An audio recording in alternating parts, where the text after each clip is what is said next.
Hi guys, for today's vlog. So ngayon ay nagpagupit nga ako ng buhok. Tingnan nyo naman guys. Oh.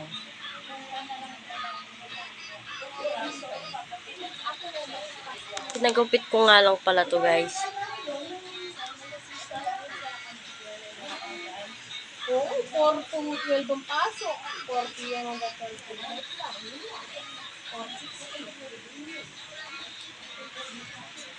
Bagay ko ba guys? Mag-comment nga kayo kung bagay ko o hindi. So,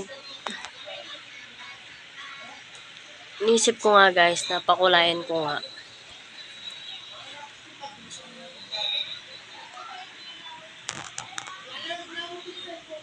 Maganda ba guys?